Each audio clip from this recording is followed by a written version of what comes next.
Assalamualaikum warahmatullahi wabarakatuh. Salam sehat untuk kita semua. Semoga kita semua selalu mendapat lindungan Allah Subhanahu wa taala ya. Diberikan nikmat sehat walafiat serta dimudahkan segala urusannya. Amin ya robbal alamin. Nah, kesempatan kali ini Mimin akan membagikan satu cerita misteri. Seperti apa ceritanya? Mari kita mulai.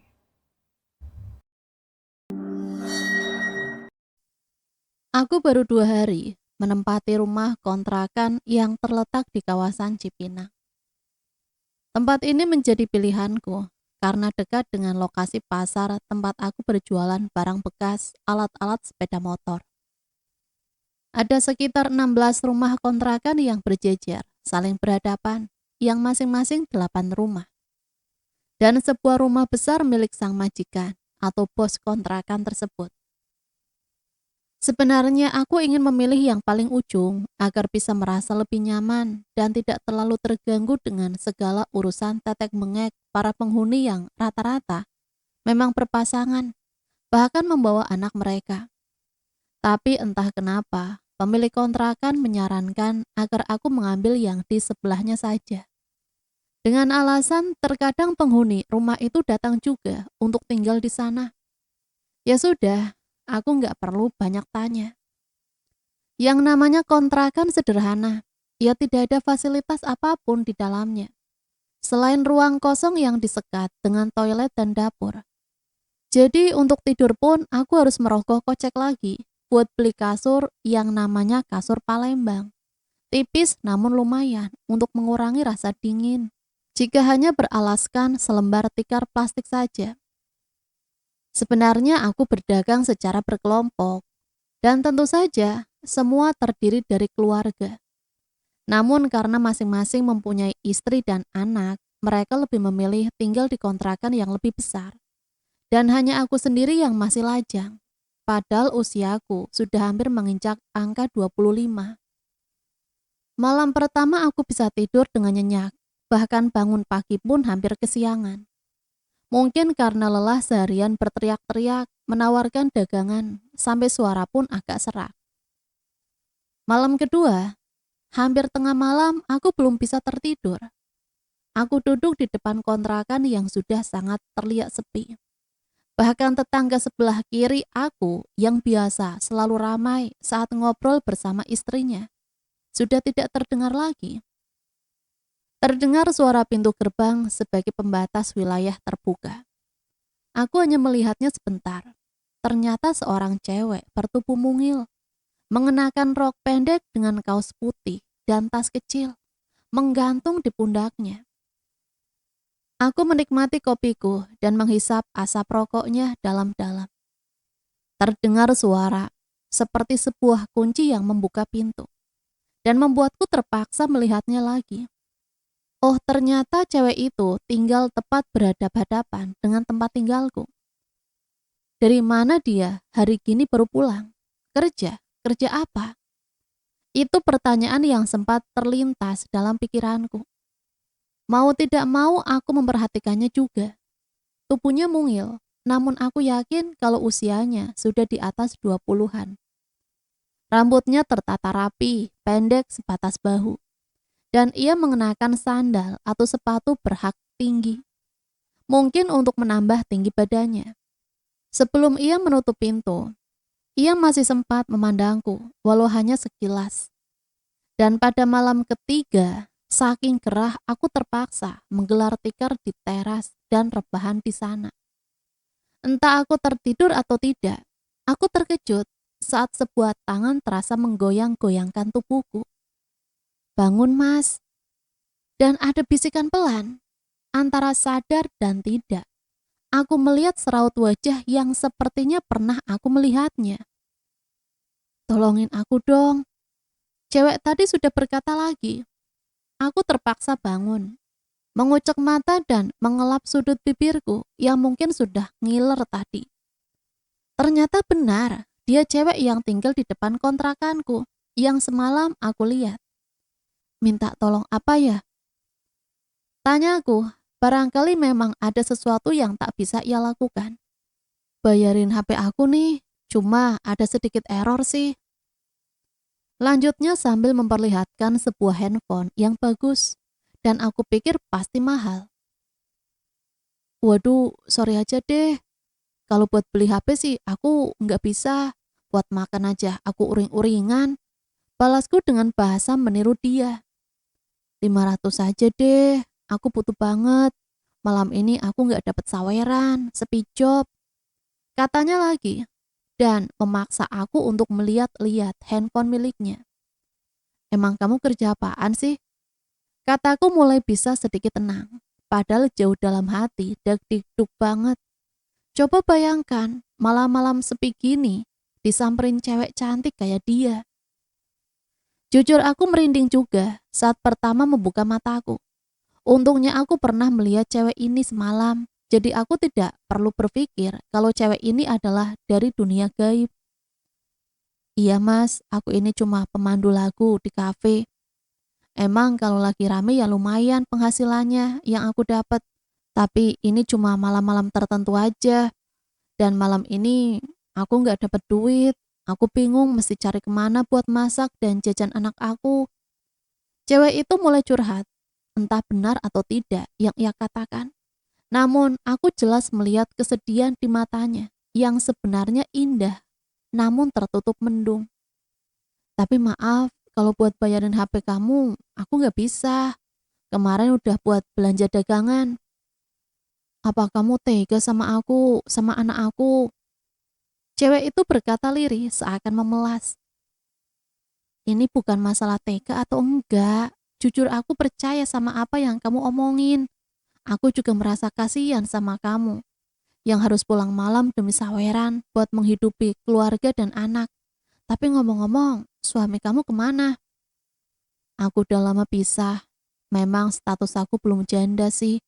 Sebab suami aku nggak mau nyeraiin aku. Dia masih ngarep aku balik sama dia. Aku hanya manggut-manggut mendengar curhatannya. Yang begitu mudahnya meluncur dari bibirnya yang tipis. Begini aja ya. Oh ya, nama kamu siapa? Nama aku Malik. Kataku menyodorkan tangan dan ia menyambut sambil menyebut namanya. Caca. Katanya singkat. Aku mengeluarkan selembar uang kertas 100.000 dan aku berikan padanya. Nah, ini aku punya uang. Nih, buat kamu, buat jajan anak kamu besok. Sebaiknya kamu masuk deh, udah terlalu malam. Gak enak juga kalau ada yang ngelihat kita berduaan.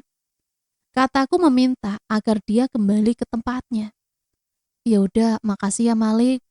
Caca bangkit dan kembali ke kontrakannya. Setelah malam itu, Caca hampir setiap pulang kerja malam, dia menyempatkan dirinya untuk ke rumahku.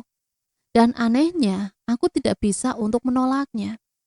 Ada saja alasan cewek itu, entah minta rokok lah, atau mencari mie instan lah. Kami begitu cepat akrab, seakan sudah kenal lama. Dan malam ini ada yang agak sedikit janggal dari sikapnya. Setelah ia menyulut rokok dan menikmati asapnya, tiba-tiba ia bertanya, Malik, kalau menurut kamu, aku ini cantik gak sih? Sungguh sebuah pertanyaan yang bodoh. Atau aku pikir ia sekedar menguji. Apa mataku masih normal atau sudah kabur? Ditanya kok diem sih? Cak, kamu itu lagi ngetes mata aku. Apa gimana sih?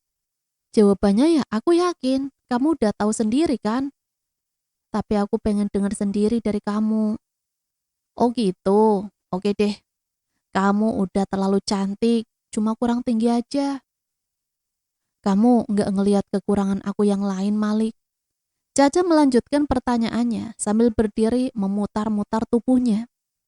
Sebenarnya aku mau ketawa juga melihat tingkahnya yang lucu, bak seorang model yang sedang bergaya. Gimana? Aku menggeleng karena aku tidak bisa melihat kekurangannya. Kamu nggak pernah memperhatikan aku, Malik. Coba kamu lihat buah dada aku, kecil kan? Katanya sambil membuka kaos yang membungkus tubuhnya. Dan dalam keremangan lampu yang hanya 10 watt, aku dapat melihat tubuh Caca yang putih mulus. Kemudian ia menarik tali bra hingga sebuah pemandangan terpampang di depan mataku. Aku terpaksa melempar pandangan keluar jendela agar pikiranku tidak hanyut terbawa alam ilusi yang kini sedang ditawarkan. Maaf Caca, aku mohon kamu pakai lagi pakaian kamu, atau aku akan keluar sekarang. Kataku tegas, mengancam. Aku baru ketemu cowok kayak kamu, pakai pura-pura nolak, ngeliat beginian. Aku nggak punya maksud apa-apa. 2 malam berikutnya, dia tidak nongol di tempatku. Mungkin dia marah karena aku menolaknya. Dan dia mengirim pesan lewat WA. Malik, maafin aku ya, tapi aku nggak bermaksud ngajak kamu main. Beneran deh, sumpah. Aku cuma pengen supaya kamu tahu aja kalau selama ini aku tertekan sama kebanyakan cowok yang deket sama aku. Mereka bilang kalau tete aku kecil, nggak bisa bikin puas. Lagian aku juga ikhlas kok kalau kamu emang nafsu lihat aku. Anggap aja aku ini membalas kebaikan kamu. Kiranya obrolan malamku bersama Caca diam-diam jadi perhatian orang juga. Padahal aku yakin kalau selama ini belum pernah ada yang tahu kalau Caca masuk ke tempat kontrakanku. Atau mungkin juga mereka tahu, hanya saja berpura-pura tidak tahu. Atau cukup mengintai dari balik gorden jendela saja.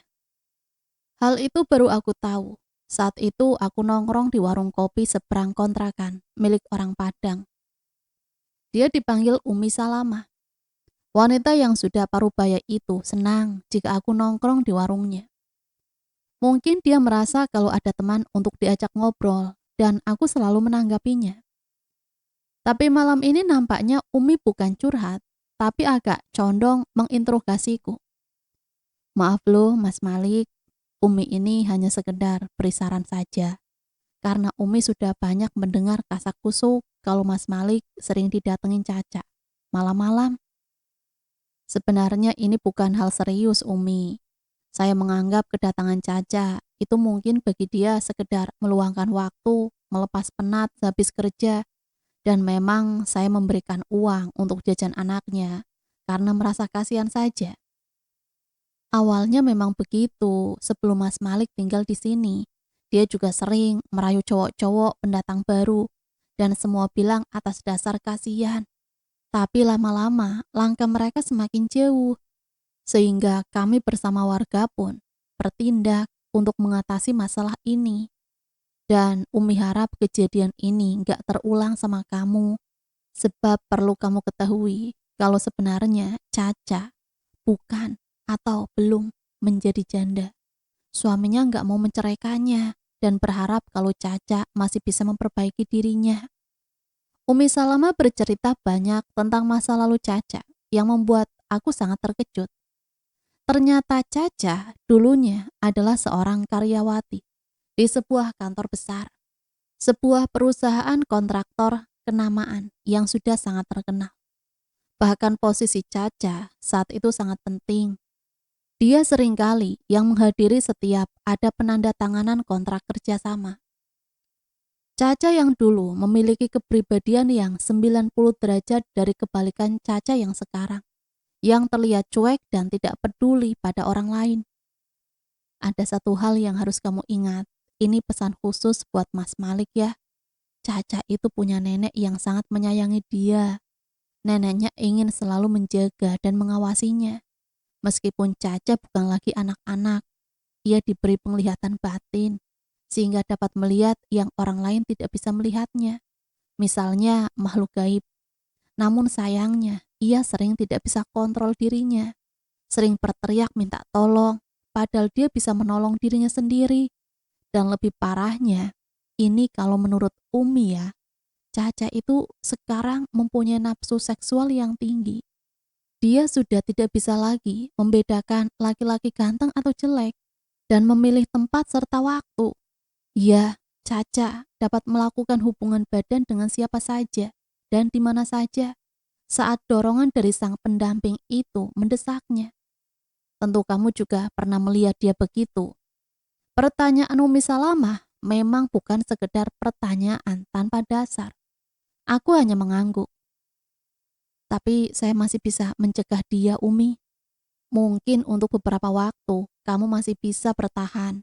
Tapi mampukah kamu menghindari dia terus-menerus? Saran Umi, sebaiknya kamu pindah dari kontrakan itu. Sebab sekarang kalian berdua dalam pengawasan warga. Aku terkejut mendengar kata yang mengisyaratkan sebuah peringatan. Memang apa yang telah diceritakan Umi Salamah kepadaku bukan sekedar cerita hoak. Sebab pada suatu hari ketika aku sedang men-scroll HP-ku, tiba-tiba di beranda FB-ku lewat foto seorang cewek yang mirip dengan Caca. Untuk beberapa lamanya aku mengamati wajah imut itu. Hanya saja dalam foto profil itu terlihat cewek itu lebih berkarisma. Ia mengenakan jas biru muda dengan logo PT perusahaan. Dan di dada kanannya tertera nama Caca Handayani. Duduk menghadapi sebuah laptop yang berada di atas meja kerjanya. Dan ketika aku melihat semua foto-fotonya, ternyata sungguh berbeda dari keadaannya yang sekarang. Cewek itu terlihat nampak sedang sibuk berada di sebuah bangunan berlantai yang akan siap untuk dicor. Setelah aku amati, ternyata gedung itu sebuah apartemen yang sangat megah dan memiliki ratusan kamar. Aku berdecak kagum, seandainya Caca sekarang masih berada di posisi itu. Mungkin ia tidak akan tinggal di depan kontrakanku, dan sudah pasti aku tidak akan pernah mengenalnya. Sejak saat itulah aku merubah sikapku dengan mengingat masa lalunya yang penuh dengan gemerlapnya warna kehidupan. Wajah dan senyumnya selalu ceria dengan pandangan matanya yang tegas dan tajam. Benar, itu memang foto aku. Tapi sekarang aku udah gak suka Facebookan lagi. Akun aku yang itu udah lupa kata sandinya. Semenjak HP aku rusak, aku lempar ke suami aku. Caca membenarkan kalau itu memang foto dirinya. Pandangan cewek itu seakan lepas pada langit kelam malam itu. Apa kamu punya niatan buat kembali ke masa lalu kamu yang begitu berharga, Cak? Tanyaku mengusik lamunannya. Gak mungkin, Malik. Hidup aku udah hancur. Bahkan aku sendiri udah lupa sama masa lalu aku yang katanya orang kantoran dan terpandang. Aku sekarang cuma sampah, Malik. Sampah masyarakat yang tak pantas untuk hidup bermasyarakat. Setiap langkah aku selalu dapat cibiran. Bahkan cerita-cerita miring pun selalu saja terdengar. Makanya aku lebih banyak tinggal di dalam sama anak aku. Caca mengungkapkan perasaan hatinya. Maaf, Cak, bukan maksud aku buat bikin kamu sedih. Tapi setidaknya kamu masih punya harapan menatap masa depan. Taruhlah masa depan kamu udah suram tanpa cahaya. Tapi ingat, kamu punya anak yang masih kecil. Masih banyak yang harus kamu perjuangkan buat dia. Aku cuma bisa nyaranin aja sih. Carilah pengganti ayah buat anak kamu supaya dia punya masa depan yang lebih baik. Aku hanya bisa memberinya saran. Iya, Malik, selama aku kenal banyak cowok, cuma baru kamu yang bisa ngasih nasihat ke aku. Kebanyakan cowok itu ngerayu biar bisa menikmati tubuhku. Kamu emang beda, Malik. Tanpa kusangka, Caca malah memeluk erat tubuhku. Dan ia sempat terisak dalam pelukanku. Tanpa sadar aku membelai rambutnya yang pendek batas bahu. Hingga pada saat Caca mulai mempreteli kancing bajunya, aku mulai tersadar kalau aku harus menghentikannya. Cak, cukup! Seruku pelan sambil beringsut mundur. Namun cewek itu semakin bergerak cepat membuka bajunya. Tiba-tiba aku melihat kilatan di matanya yang semula terpejam. Bola matanya seperti mengeluarkan bara. Mata Caca berubah berwarna merah dan aku semakin tersudut. Setelah ia membuka bra hitamnya, masih ada pembebat lain yang melapisinya. Ya, seutas jarik bermotif batik Jawa dengan bagian belakang ia ikat seperti simpul. Ia menciumi bagian simpul tadi sambil tersenyum seperti menyeringai. Aku melihat ada benggolan seperti benda di dalam simpul jaring tersebut. Mbah, Caca sudah menemukan yang Caca cari, Mbah. Kata Caca yang aku sendiri tidak tahu apa maksudnya. Ia kembali mendekatiku yang sudah semakin panik karena takut. Dan sedetik lagi, Caca menyentuhku. Aku dengan sigap meraih kain jarik dari tangannya. Berhenti Caca, atau aku menghancurkan benda itu. Aku berkata lantang, sambil memperlihatkan jarik yang sudah berpindah ke tanganku. Dan ketika Caca mulai menyentuhku, aku membenturkan benggolan dalam jarik tadi. Seketika itu pula Caca terpental ke belakang sambil berteriak, Jangan, jangan hancurkan itu Malik. Ya sudah, sekarang kamu pulang sebelum ada orang yang datang ke tempat ini. Caca akhirnya menuruti kata-kataku. Ia membenahi pakaiannya kembali, kemudian kembali ke tempatnya. Sejak saat itulah aku sering merasa ada yang aneh. Di setiap malam bila kebetulan Caca tidak datang ke tempatku, aku merasa cewek itu selalu ada di dalam kontrakan ini. Saat itu jam sudah menunjukkan pukul 2 dini hari. Dan aku masih duduk di dekat jendela sambil sesekali menyibak sedikit korden, memperhatikan pintu kontrakan Caca. Namun di sampingku jelas aku seperti melihat ada gerakan. Benar, aku merasa ada sebuah bayangan yang berkelebat masuk ke toilet. Seketika aku merinding, dan setelah lama memperhatikan, tidak ada apapun. Baru aku memberanikan diri untuk melihat ke dalam toilet yang ternyata kosong. Mungkin benar apa yang dikatakan oleh Umi Salamah, kalau Caca mendapatkan pendamping dari neneknya. Sebab pada saat Caca malam itu ada bersamaku, dengan jelas aku melihat satu sosok yang sangat mirip dengannya, tengah berdiri di depan pintu kontrakannya, memperhatikan kami. Aku baru saja pulang sehabis berjualan. Waktu itu baru saja sehabis maghrib. Aku melihat ada aktivitas di kontrakan sebelah paling ujung yang menurut pemilik kontrakan itu sesekali ada penghuninya datang. Dan mungkin inilah penghuni kontrakan yang sering kosong itu. Lampu teras hanya 10 watt, membuat cahaya tidak terlalu terang. Namun jelas aku melihat seorang cewek remaja yang menurut aku sih masih sekolah. Ketika aku hendak membuka pintu, cewek itu mengangkat wajahnya yang sedari tadi tertunduk, sibuk bermain handphone. Aku menganggukkan kepala sebagai tanda sapa, yang ia balas dengan anggukan pula. Setelah itu aku masuk untuk mandi, makan dan membuat segelas kopi. Dan setelah kurang lebih jam 9, aku keluar untuk duduk di teras. Oh iya, antara tiap kontrakan dibatasi dengan tembok dan tidak terlalu tinggi. Hanya sekitar 1 meter, hanya sebagai pembatas saja, agar sesama penghuni tidak langsung saling melihat aktivitas masing-masing. Dengan menggelar tikar plastik sebagai alas, aku mulai menikmati hidup dengan segelas kopi dan tentu saja rokok. Sendirian aja, Mas? Aku terhenyak mendengar pertanyaan itu. Sapaan halus yang memaksaku untuk menghentikan aktivitasku bermain handphone. Aku menoleh ke atas tembok pembatas. Oh, ternyata cewek yang tadi sempat aku lihat masih berada di sana. Iya, kamu sama siapa tinggal di situ? Tanyaku balik, berdiri untuk mensejajarkan agar dapat melihatnya dengan jelas. Namun karena tembok pembatas, tentu saja aku hanya melihatnya sebatas perutnya. Wajahnya oval dengan mata agak bulat dan bibirnya terlihat padat. Kulitnya tidak terlalu putih, sedikit gelap, namun punya daya tarik luar biasa. Ia menggelung rambutnya yang mungkin panjang dan memperlihatkan kulit lehernya. Aku sempat berdecak mengagumi kecantikan alami cewek ini. Sama Simbo, dia ada di dalam sedang meracik jamu.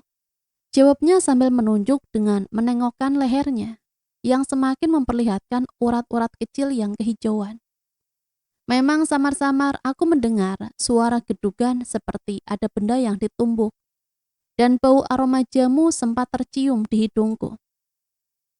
Tapi tempat kamu ini selalu sepi. Apa habis pulang kampung? Tanyaku lagi, dan tanpa kami sadari kalau wajah kami semakin berdekatan.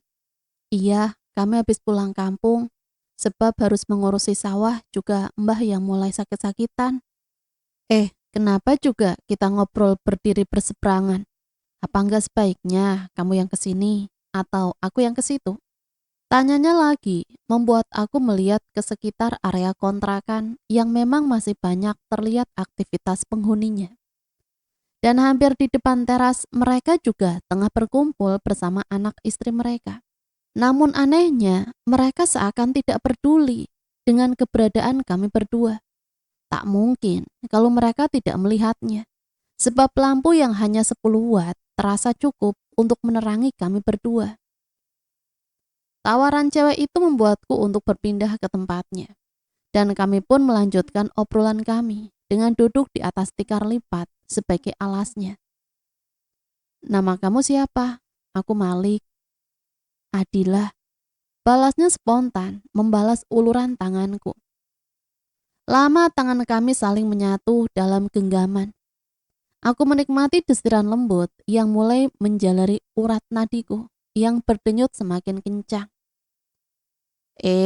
Ada tamu toh. Aku tersentak mendengar sapaan dari pintu yang baru saja terbuka. Dan seorang wanita yang belum terlalu tua dan masih terlihat cantik berdiri di depan pintu. Wanita itu mengenakan kain panjang sebagai pembalut tubuh bagian bawahnya. Sementara ia masih mengenakan kebaya berwarna biru muda, berlengan panjang. Mbok, ini tetangga baru kita, namanya Malik. Boleh kan aku ngobrol agak lama di sini? Adila mengenalkan aku pada Simbo, yang mungkin itu ibunya. Ya ndak apa-apa toh Cak Ayu, moso Simbo harus melarang orang ngobrol. Ucapnya lalu kembali masuk untuk melanjutkan aktivitasnya. Sudah berapa lama kamu tinggal di sini? Tanyaku memulai. Mungkin 5 tahun atau lebih. Kami merasa betah tinggal di sini. Selain tetangga nggak usilan sama keluargaku juga buat akses berjualan jamu di sini mudah. Berarti kamu sudah nggak sekolah? Aku sekolah hingga tamat di sini dan semua berakhir di sini. Ada tekanan saat ia mengatakan berakhir. Berakhir? Apa maksudnya? Adila sepertinya bingung untuk mengatakan sesuatu. Enggak apa-apa. Sebenarnya aku mau melamar kerja. Jadi apa saja, tapi setelah aku pertimbangkan, rasanya gaji seorang tamatan SMA itu sangatlah minim. Bila aku bandingkan dengan penghasilanku menjual jamu keliling dengan gerobak. Aku tahu kalau kata-katanya kali ini hanya sebagai pengalihan dari pertanyaannya tadi. Dia menunjuk sebuah gerobak kecil yang sedari tadi aku tidak melihatnya, ada di dekat tembok, batas kontrakan dengan rumah orang lain. Atau memang aku tidak terlalu memperhatikan saja. Hampir setiap sore, tepatnya setelah maghrib, aku selalu melihat Adila berada di teras kontrakannya seorang diri. Dan ketika aku menawarkan diri untuk ikut duduk bareng bersamanya, ia menyambutku dengan sangat antusias. Banyak hal yang kami bicarakan tentang saat ia masih bersekolah, tentang teman-teman ceweknya, dan tentang cowok yang pernah membuatnya patah hati. Namun pada pagi hari setelah aku akan berniat berjualan, aku tak pernah melihat cewek itu atau si mboknya ada di sana. Tempat itu tampak sepi. Pintu pun selalu dalam keadaan rapat terkunci. Dan yang membuatku penuh tanda tanya, lantai tempat di mana kami duduk semalam terlihat kotor, seperti berlumut dan banyak debu. Padahal rasanya itu tidak mungkin. Semalam jelas aku melihat kalau lantai itu bersih, seakan bekas dipel. Mungkin mereka sudah berangkat berjualan jamu keliling. Sebab memang aku sudah tidak melihat gerobaknya yang terparkir di sisi tembok. Iya mas, Simbo itu nggak pasti berangkatnya. Menurutnya semakin pagi ia berkeliling, maka akan semakin banyak pembelinya. Akhirnya dari obrolan-obrolan kecil, timbul perasaan yang lain di antara kami berdua. Kamu sekarang punya pacar nggak? Tanyaku memancing. Emang kalau nggak punya pacar, kamu naksir? Aku tidak perlu menjawabnya, sebab ada kilatan bening yang indah di matanya. binarnya memberikan respon agar aku tak menyia-nyiakan kesempatan itu. Aku meraih kedua lengannya, lalu menggenggamnya erat, seakan tidak akan aku lepaskan lagi. Lalu setelah sore itulah, kami selalu menyempatkan diri untuk duduk bareng di teras. Hingga rasa kantuk menyerangku, atau Adilah yang sudah mendapat panggilan dari Simbo. Entah apa yang kami bicarakan setiap sore hingga malam. Semua meluncur saja dari mulut kami tanpa kami pikirkan. Sehingga pernah kami kebablasan sampai jauh malam masih berduaan di sana. Melihat malam semakin larut, aku pun berniat untuk masuk ke tempatku. Namun tak disangka, Adila malah justru mengikuti aku masuk ke tempatku. "Kenapa kamu malah kesini? Udah hampir pagi nih, nggak baik kalau ada sampai orang yang melihat kita." "Tenang saja, tidak ada satu orang pun yang akan melihat kita. Lagi pula aku cuma mau lihat aja tempat bujangan tuh kayak apa sih." Adila terus melihat-lihat isi di dalam kontrakanku yang memang tidak ada apa-apa. "Kamu nggak punya TV? Rasanya nggak perlu deh. Sekarang kan udah ada HP, kita bisa lihat apa saja." Sebenarnya aku merasa heran juga. Kenapa cewek ini nggak mendapat panggilan dari Simboknya seperti malam-malam sebelumnya? "Mbok tadi siang pulang kampung, ada urusan yang mendadak, jadi mulai besok aku yang menggantikannya berkeliling jamu," jawab Adila saat aku bertanya tentang Simboknya. Di luar terdengar suara pintu yang dibuka, dan aku melongokkan kepala lewat pintu yang tidak aku tutup rapat. Caca sepertinya baru pulang kerja, masih mengenakan rok pendek dan kaos lengan pendek pula. Wajahnya sekilas aku lihat masih licin mengkilap. Memang Caca selalu memperhatikan penampilannya. Sebelum masuk, ia masih sempat memandang ke tempatku. "Kamu kenal sama cewek itu?" tanya Adila, menyadarkan pandanganku untuk beralih memandangi gadis di sebelahku. "Kenal, namanya Caca. Dia kerja di kafe sebagai pemandu lagu. Dia juga sering kesini, sekedar ngobrol, melepaskan unek-uneknya."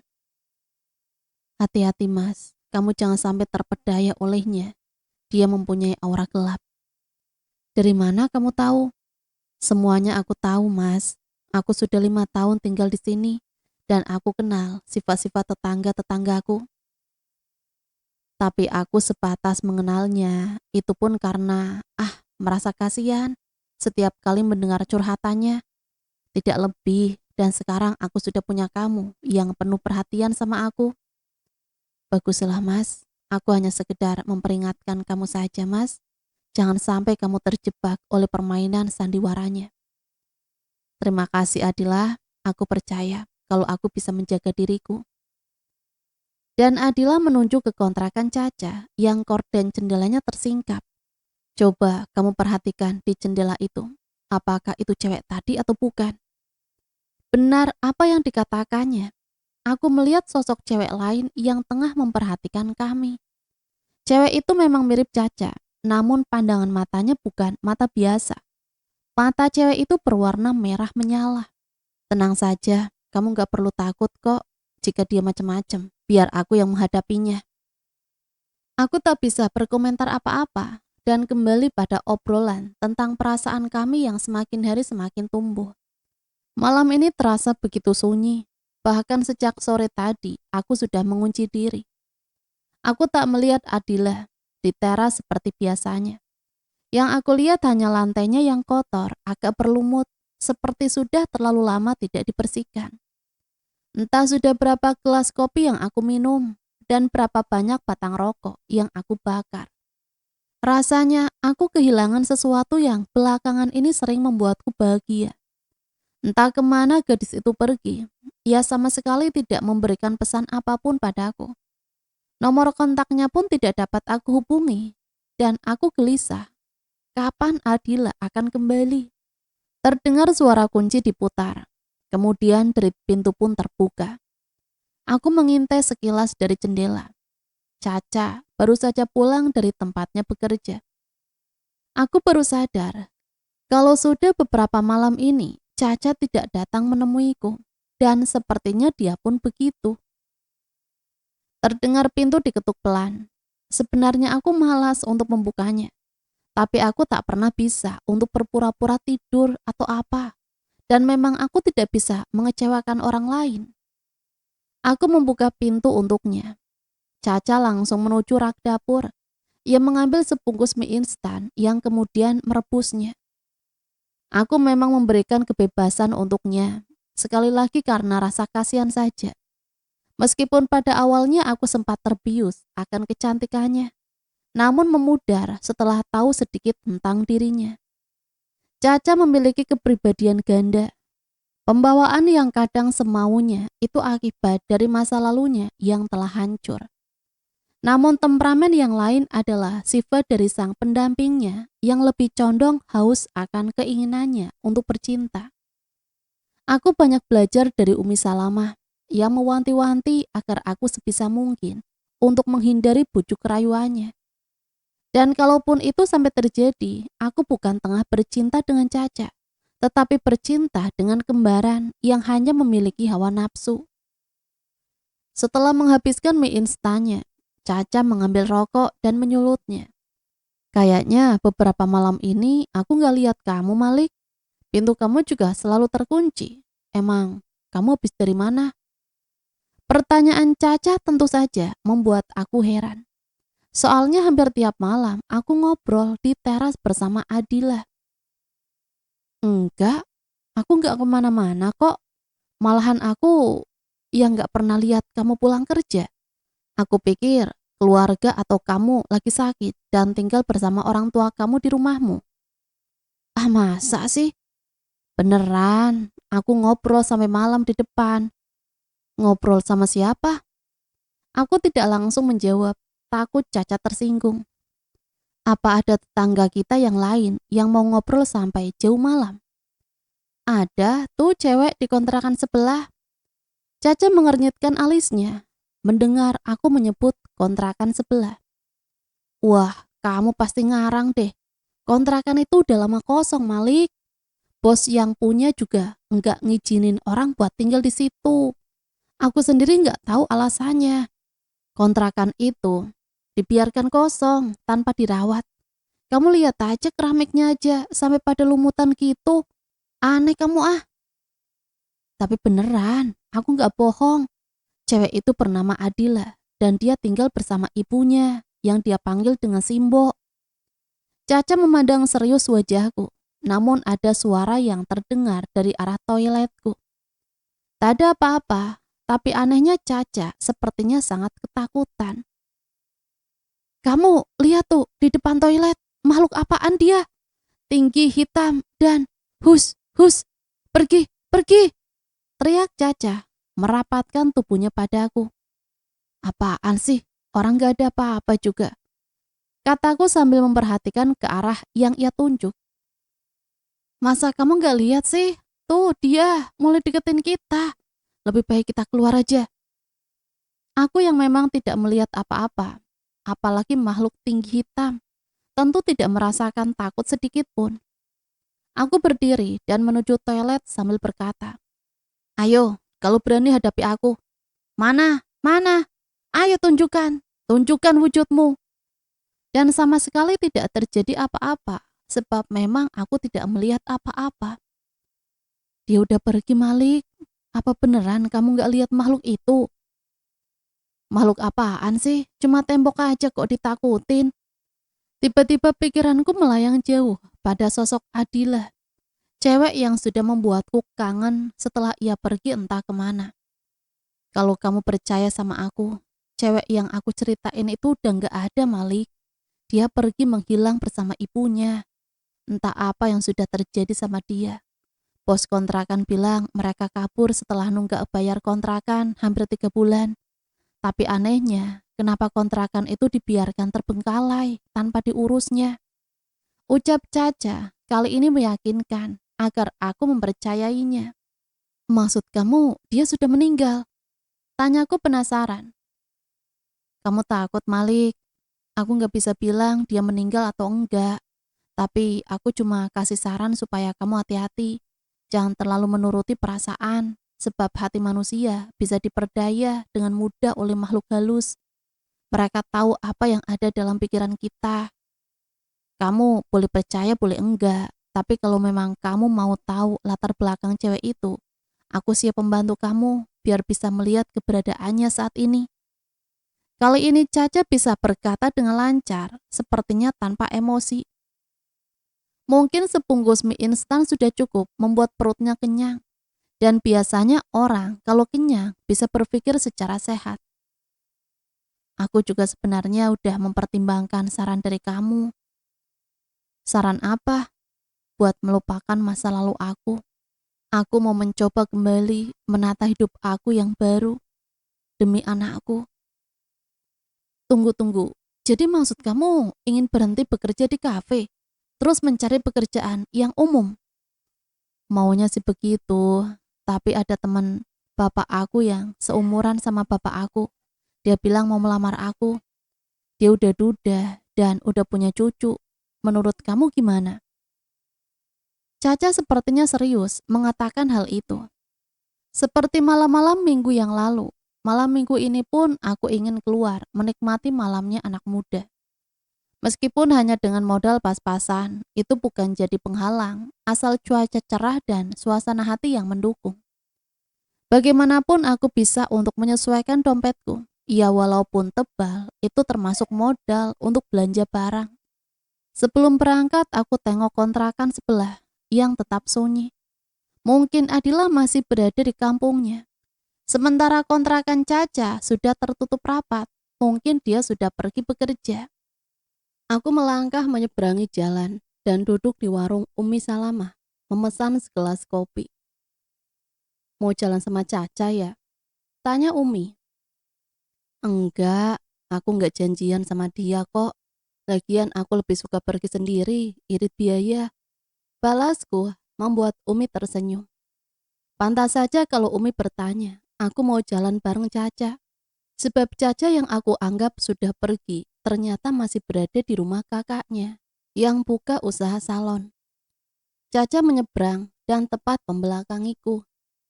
Cak, baru mau berangkat, ucapku, dan ia baru sempat memperhatikan kalau aku ada di sana. Kamu, aku sampai nggak lihat. Lama banget nunggu ojek langganan. Padahal ini malam minggu, jatah aku buat manggung. Kamu mau kemana?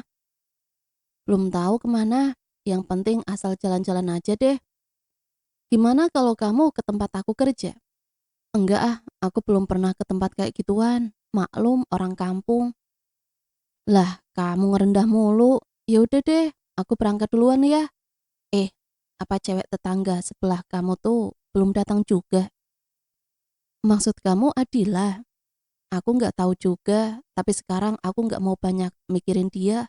Aku jadi merinding. Kataku melihat Caca duduk di belakang sang ojol. Setelah ojol pesananku tiba, aku pun segera melaju membelah hari yang mulai malam. Sebenarnya aku sendiri nggak punya tujuan mau kemana malam ini. Tapi pas lihat poster film pertunjukan hari ini, aku langsung tertarik untuk menontonnya. Seorang cewek tiba-tiba duduk di kursi sebelah kiriku. Hanya sekilas aku melihat wajahnya, dan aku hampir terlonjak setelah tahu siapa sosok cewek tersebut. Adila, benar, dia memang Adila. Aku mencoba menunggu sesaat, barangkali dia bersama cowok atau temannya. Kamu cari siapa? Tanya cewek tadi. Cowok kamu? Lucu, aku sendirian. Kok nungguin kamu nggak ada kabarnya? Ternyata ketemu di sini. Adila tertawa kecil. Setelah pemutaran film selesai, kami menuju pintu keluar dan harus menuruni tangga yang menghubungkannya dengan tempat parkir. Entah aku yang salah lihat atau memang Adila yang sudah tidak ada. Sampai di tempat parkir aku mencari-carinya. Kalau dia bawa motor sendiri, rasanya nggak mungkin. Sebab di kontrakannya yang ada hanya gerobak jamu saja. Atau memang barangkali dia bersama cowok, hanya saja nggak barengan satu bioskop. Tapi rasanya nggak mungkin juga, sebab kebanyakan cowok itu pasti mengalah. Lantas, Lalu aku berputar-putar di tempat parkiran untuk mencarinya. Namun pada akhirnya aku harus memutuskan kalau Adila sudah pergi bersama ojol. Dan aku pun segera keluar meninggalkan tempat parkir yang sudah semakin sunyi. Aku baru saja pulang dari Bandung untuk membeli barang daganganku yang sudah hampir kosong. Mang Soleh yang biasa mengisi dagangan sudah 1 minggu tak ada kabar. Entah karena memang tidak punya stok atau dia sendiri yang berhalangan. Saking lelahnya, setibanya di kontrakan aku nggak sempat untuk mandi. Tapi langsung ngelosor aja di kasur tipis. Dan tak berapa lama aku pun tertidur. Aku terbangun karena suara ribut-ribut. Dan setelah aku pasang pendengaranku, ternyata suara gaduh itu berasal dari kontrakan sebelah yang ditempati Adila bersama simboknya. Malam itu kira-kira jam 11. Aku lihat suasana di luar nampak sudah sunyi. Apa mereka tidak terpengaruh dengan suara ribut-ribut itu? Aneh, padahal suaranya cukup mengganggu, bahkan sangat mencemaskan. Teriakan suara seorang wanita yang meminta tolong, dan suara laki-laki yang mengancamnya, membuatku tidak bisa tinggal diam. Aku melihat pintu kontrakan itu terbuka, dan sekilas aku melihat lelaki parubaya sedang menarik seorang wanita. Berkali-kali aku menengok kiri kanan, berharap kalau ada tetanggaku yang mendengar teriakan dan segera untuk menolongnya. Namun suasana sekitar tetap dalam keadaan sunyi. Terpaksa aku menyeruak masuk demi melihat hal yang tidak pantas untuk dilakukan seorang lelaki terhadap seorang wanita. Setelah dekat aku melihat dengan jelas wajah keduanya. Wanita yang berada di bawah tekanan laki-laki tadi adalah Simbo, ibunya Adila. Sedangkan laki-laki yang tengah menindihnya, aku mengenalnya sebagai bos pemilik kontrakan ini. Pak Junet terus berusaha melucuti kain batik yang menutupi bagian bawah Simbo, yang terus meronta-ronta. Ia tidak mau menyerah begitu saja dan terus melakukan perlawanan dengan mencakar-cakar wajah lelaki yang sudah banyak mengeluarkan darah akibat kuku-kuku tajam Simbo. Seharusnya kamu menepati janji kamu, Ngatiem. Bukankah kamu sendiri yang sudah berjanji kalau sampai tidak bisa bayar kontrakan sampai 3 bulan ini, kamu rela melayani saya sebagai pengganti membayar uang kontrakan? Sekarang kamu malah mau mengingkarinya, kata Pak Junet yang hampir berhasil menarik lepas kain batik Simbo yang memang masih berwajah cantik dengan bentuk tubuhnya yang padat. Ampun, beri saya waktu. Saya akan membayar semuanya. Tapi tolong, jangan lakukan ini. Saya tidak mau. Saya lebih baik mati daripada menggadaikan kehormatan saya. Simbo terus-menerus berusaha melawan sambil berteriak minta tolong. Saking gemasnya, aku tidak sabar melihat adegan itu dan langsung menarik leher lelaki itu. Lagi-lagi keanehan terjadi.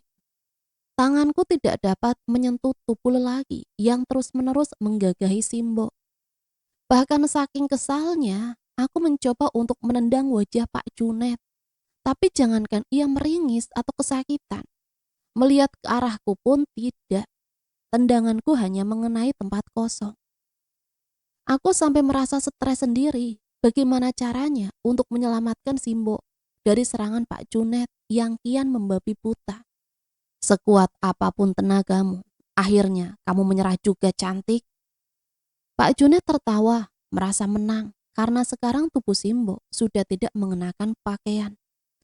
Namun tanpa disangka-sangka, ketika Pak Junet baru saja melucuti pakaiannya dan bermaksud naik ke atas tubuh Simbo yang sudah kehabisan tenaga, tiba-tiba sebuah kayu besar menghantam kepala Pak Junet yang sama sekali tidak menyangka akan ada serangan mendadak. Pak Junet terjerembab ke samping, pelipisnya mengeluarkan darah, dan aku melihat Adila sudah berada di sana dengan sepotong kayu besar di tangannya. Orang tua bejat, aku akan membunuhmu, seru Adila sambil melayangkan kembali kayu di tangannya. Pak Junet dapat menghindari dengan refleks. Malah kini kayu di tangan Adila sudah berada di dalam genggaman lelaki tersebut. Namun Adila yang sudah kalap melihat simboknya yang tak berdaya, dia langsung mengambil pisau di dekat kompor. Tua bangka seperti kamu tidak sepantasnya berbuat seperti ini. Dan aku akan mengakhiri hidupmu, Pak Tua. Adila menghunus pisaunya dan ia langsung menyerang Pak Junet. Namun lelaki itu sudah tahu arah dan tujuan Adila. Ia hanya menghindar sedikit saja dan dengan sekuat tenaga ia memukul kepala Adila dengan kayu yang berada di tangannya. Pukulan itu begitu telak menghantam batok kepala Adila, sehingga cewek itu terpental dengan kepala yang mulai berdarah. Adila mengerang beberapa saat dan akhirnya terdiam. Aku berusaha mendekatinya untuk melihat keadaannya. Namun seperti tadi, tanganku tidak dapat menyentuh tubuhnya. Ini benar-benar aneh. Kenapa bisa terjadi hal seperti ini? Melihat peristiwa tragis, namun tak bisa berbuat apa-apa. Setelah memukul remuk kepala Adila, Pak Junet kembali melanjutkan niatnya untuk menikmati tubuh Simbo yang memang sudah kehabisan tenaga. Setelah puas dengan kelakuan bejatnya, ia bingung sendiri karena melihat tubuh Adila yang sudah tidak bernyawa. Simbo yang mengetahui kalau anaknya sudah tak bernyawa menjadi sangat panik. Ia mengambil kayu pemukul dan menghantam tubuh Pak Junet. Namun pukulannya hanya mengenai kaki lelaki tua itu sehingga terjatuh. Dan dengan cepat Pak Junet mengambil pisau yang tergeletak dekat mayat Adila.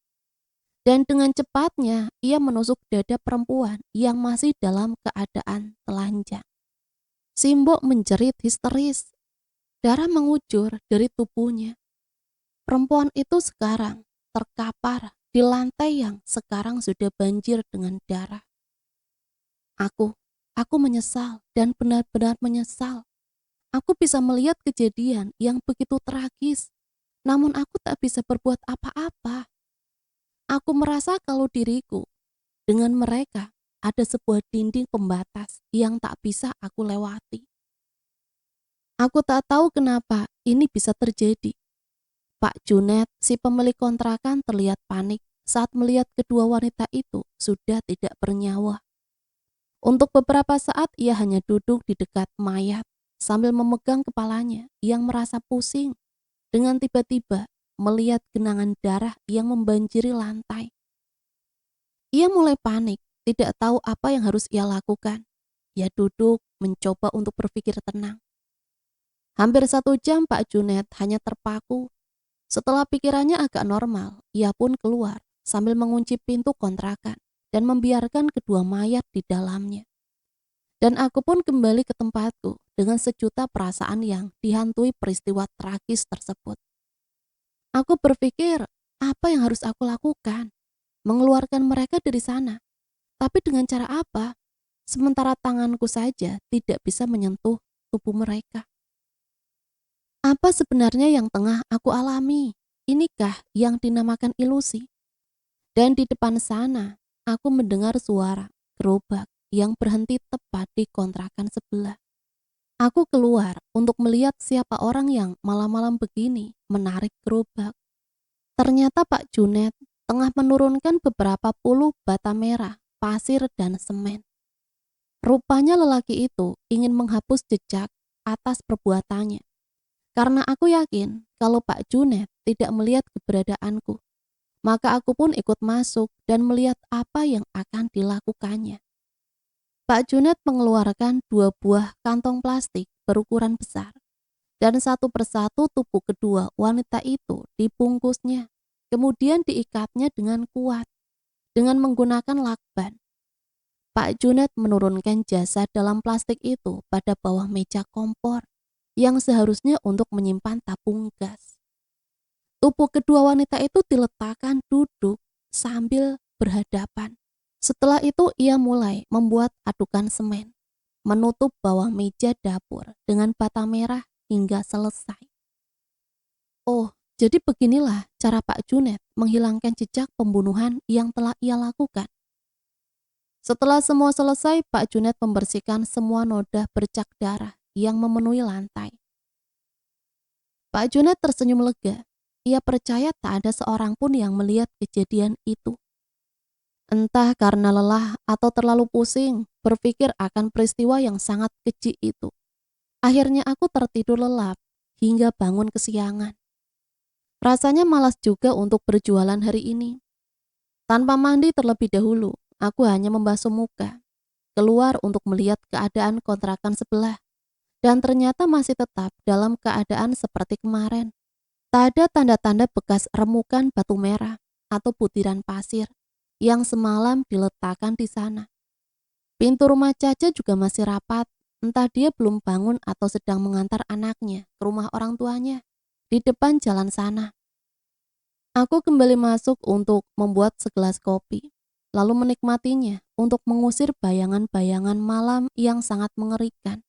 Tapi aku harus bersyukur jika semua hanyalah ilusiku saja dan tidak terjadi dalam kenyataan. Sebab aku masih berharap untuk bertemu dengan Adila dan sedikitnya mencari tahu tentang dirinya. Mumpung hari ini aku nggak jualan, yang berarti nggak punya kesibukan.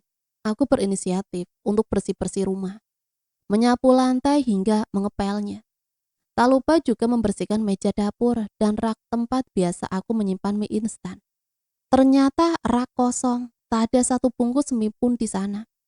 Tapi aku menemukan sebuah benda yang rasa-rasanya pernah aku lihat sebelumnya. Betul, ini kepunyaan Caca, secarik jarit batik yang pernah ia pakai sebagai pelapis penutup buah dadanya.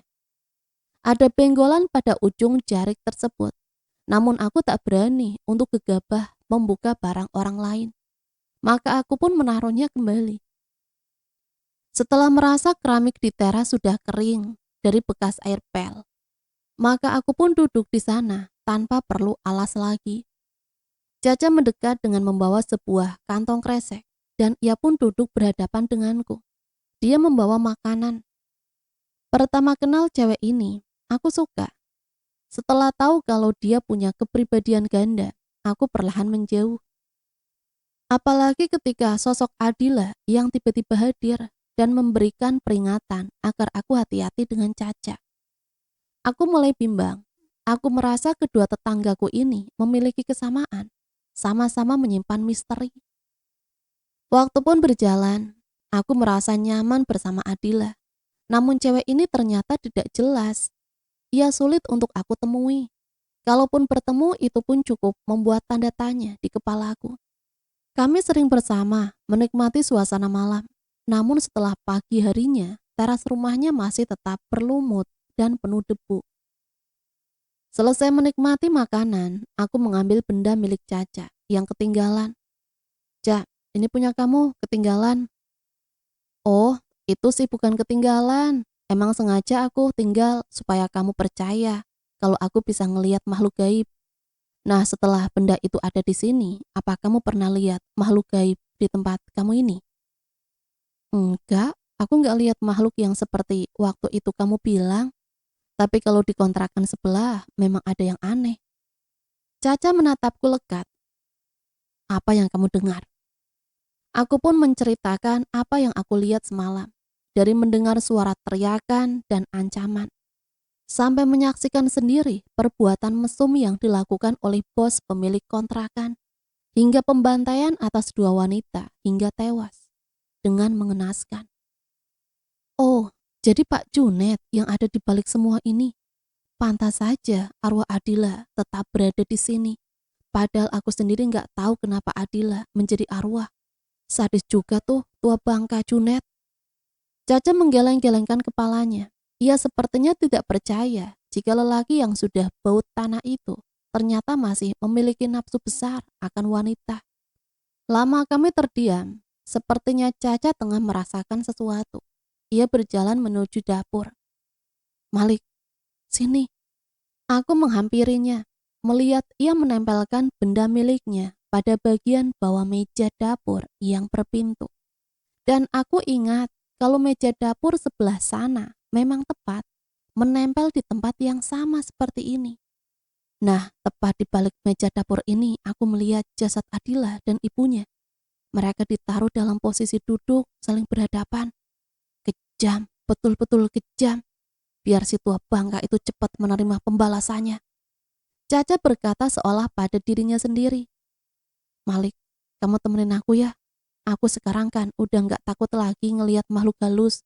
Jangan jauh-jauh dari aku. Akhirnya aku pun ikut berjongkok di bawah meja dapur. Caca mulai mencoba untuk berinteraksi dengan Adila dan Simbo. Adila, karena Malik lah akhirnya dia tahu dan dapat melihat semua yang menimpa kamu dan ibumu. Aku sama Malik mau berusaha untuk mengungkap kebusukan Pak Junet yang udah tega menghabisi nyawa kalian berdua. Seandainya ini bisa terungkap, apa yang harus kami lakukan? Jenazah kalian akan kami kuburkan di mana? Pertanyaan Caca disambut suara isakan tangis dari Adila. Caca, aku berterima kasih sama kamu. Kamu terlihat jutek, namun ternyata hati kamu baik. Dan kamu Malik, maafkan aku yang sudah berusaha membujukmu agar tidak lagi dekat dengan Caca. Karena aku memang menyukai kamu, tapi aku sadar semua itu tidak mungkin terjadi. Dunia kita berbeda, dan aku pergi untuk melupakan kamu. Seandainya kalian bisa mengeluarkan jasad kami berdua, tolong antarkan kami ke keluarga kami, agar kami bisa dimakamkan secara layak di tanah kelahiran kami. Isak tangis Adila semakin menjadi. Caca berusaha terus membujuknya agar arwah gadis itu tetap tenang, menunggu waktu yang akan segera tiba. Aku merasa ikut senang melihat perubahan sikap yang ditunjukkan Caca. Akhir-akhir ini dia jarang keluar malam, bahkan jarang pula ia mampir ke tempatku. Bahkan penampilannya sekarang terkesan sopan dan rapi. Aku teringat akan foto-foto lamanya di FB. Ia nampak begitu anggun, penuh wibawa. Sebagai seorang pengawas lapangan, apa mungkin dia sudah ingin kembali pada masa lalunya? Kamu udah sarapan belum? Tanyanya pada suatu pagi, saat itu aku sudah bersiap untuk berangkat. Belum sih, tapi nanti aku sarapan di pasar aja, udah siang, takut rezeki dipatok ayam. Tapi aku udah bawain bubur ayam loh, ayo dimakan dulu. Sayang kan, nanti mubazir. Dia meletakkan 2 buah mangkok berisi bubur ayam. Nanti malam kita obrolin lagi ya soal mayat Adila. Aku ada rencana buat membongkar kebusukan bos kontrakan ini, biar dia tahu rasa. Kata Caca sambil menikmati bubur ayam. Akhir-akhir ini, kamu jarang ke tempat aku, Cak. Aku juga nggak lihat kamu pergi kerja. Apa kamu udah berhenti? Berhenti sih enggak, tapi aku menghargai maksud baik calon laki aku. Dia pengen aku berubah, dan kalau bisa aku seperti dulu lagi. Emang calon suami kamu tahu masa lalu kamu seperti apa? Ya jelas tahulah, dia kan dari dulu sering ke rumah bapak aku. Persahabatannya sama bapak aku udah seperti saudara sendiri. Sekira pukul 10 malam, aku baru sampai. Aku melihat di depan kontrakan bekas Adila dan ibunya. Ada 2 laki-laki yang sedang saling berpendapat. Yang seorang aku kenal yaitu Pak Junet, pemilik kontrakan. Dan yang satunya lagi, seorang pria, seumuran aku. Namun perawakannya besar, layaknya seorang anggota. Saya memilih tempat paling ujung ini karena merasa nyaman. Saya bisa mengerjakan tugas tanpa ada gangguan. Dan saya juga tidak setiap hari berada di sini, hanya ada pekerjaan darurat saja. Nah, yang ingin saya tanyakan kepada Bapak, kenapa Bapak melarang orang untuk menempati kontrakan yang kosong ini? Malah dibiarkan kumuh begitu. Tanya pemuda di sebelah Pak Junet. Masalah saya terima atau tidak, itu urusan saya. Orang lain tidak berhak mengetahui kenapa dan apa alasan saya. Balas Pak Junet dengan nadanya yang angkuh. Oke, itu hak Bapak. Sekarang kalau saya berani membayar kontrakan ini 5 kali lipat, bagaimana? Toh saya tidak pernah selalu berada dan tidur di sini. Saya hanya butuh ketenangan saja, hanya itu. Kalau memang itu kemauan kamu, baiklah, saya izinkan. Dengan syarat harga 5 kali lipat dari harga biasanya. Hampir jam 1 dini hari, aku melihat pemuda yang sore tadi bersama Pak Junet kembali lagi dengan membawa sebuah meja tulis dan kursi serta sebuah kasur busa seukuran untuk sendirinya. Tak ada lemari atau tempat penyimpanan pakaian. Sepertinya memang benar kalau dia itu memang seorang anggota yang akan menyelidiki kasus hilangnya penghuni kontrakan beberapa bulan yang lalu. Caca memintaku untuk menggotong memasukkan meja kerjanya dan merapikan tata letak hingga terasa lebih nyaman. Setelah selesai, pemuda tadi memperkenalkan dirinya. Ia bernama Pangestu, dan benar kalau dia adalah anak dari calon suaminya Caca. Caca seringkali terlihat grogi setiap kali Pangestu memanggilnya dengan sebutan Mama. Jadi benar apa yang kamu lihat pada penampakan itu, bahwa jasad kedua wanita itu disimpan di bawah meja dapur? Tanyanya padaku seakan tengah menginterogasiku.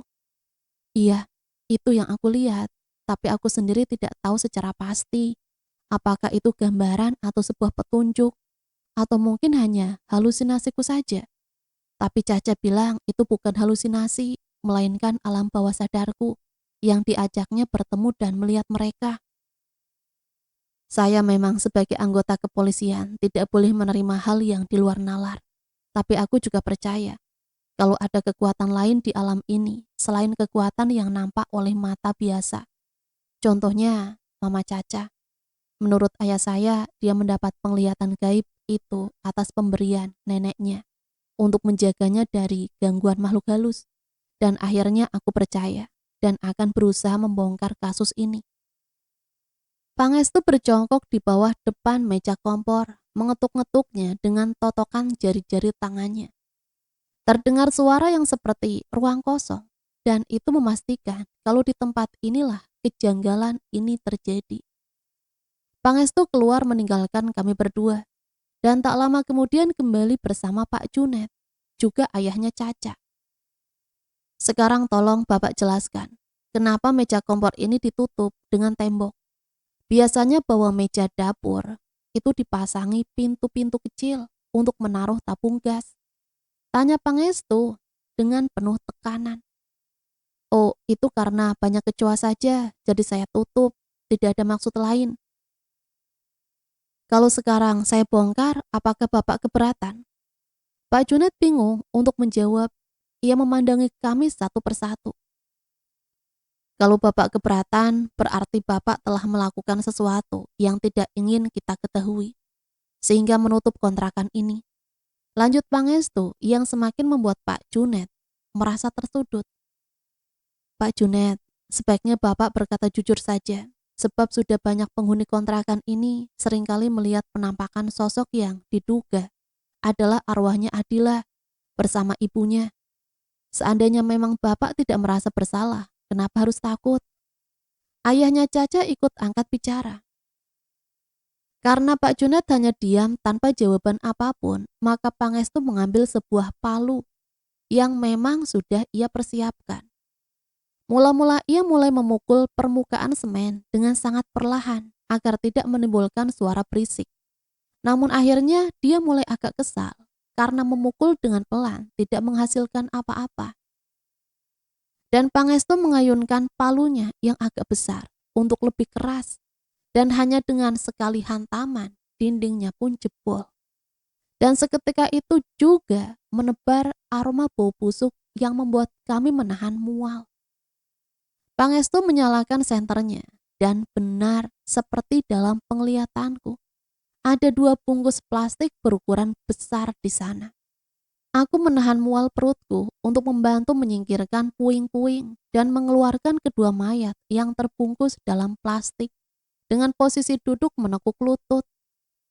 Kegaduhan pun terjadi saat tiba-tiba Pak Junet berusaha untuk melarikan diri.